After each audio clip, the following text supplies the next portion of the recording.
ଆପଣଙ୍କ କୃପାରୁ ଆଭାସ କେମିତି ମିଳିଥାଏ? ଏକରେ ଭବିଷ୍ୟତ ହେବା ଘଟଣାଗୁଡ଼ିକ ବିଷୟରେ ଆପଣମାନଙ୍କ ମନରେ ପୂର୍ବ ଆଭାସ ହୋଇଥାଏ। ଦୁଇରେ ପ୍ରଭୁ କୃପା ଥିବା ବ୍ୟକ୍ତିମାନେ ଯେଉଁଠାରେ ବି ଯାଆନ୍ତି ସେମାନେ ସବୁବେଳେ ସମ୍ମାନ ପାଇଥାନ୍ତି। ତିନିରେ କୌଣସି କାର୍ଯ୍ୟ ଭୁଲ ନିଷ୍ପତ୍ତି ନେବା ପୂର୍ବରୁ ଆପଣଙ୍କ ମନରେ କିଛି ସନ୍ଦେହ ଆସେ ଏବଂ ଆପଣଙ୍କ ନିଜର ନିଷ୍ପତ୍ତି ବଦଳାଇ ଦିଅନ୍ତି।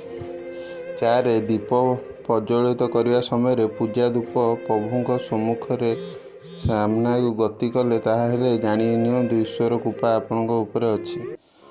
ପାଞ୍ଚରେ ପୂଜା ସମୟରେ ଧୂପକାଠି ଏବଂ ଦୀପକୁ ଶିଖା ତଳେ ପ୍ରଜ୍ୱଳିତ ହୁଏ। ବେଳେବେଳେ ଓମ୍ର ଆକୃତି ଦୃଶ୍ୟମାନ ହୁଏ। ଏପରି ମୋଟିଭେସନ୍ ଭିଡ଼ିଓ ମୋ ଚ୍ୟାନେଲକୁ ଦେଖିବାକୁ ଚାହୁଁଛନ୍ତି ମୋ ଚ୍ୟାନେଲକୁ ଲାଇକ୍ ସେୟାର ସବସ୍କ୍ରାଇବ୍ କରନ୍ତୁ ଆଉ କମେଣ୍ଟ ବକ୍ସରେ ଲେଖନ୍ତୁ ଜୟ ଜଗନ୍ନାଥ।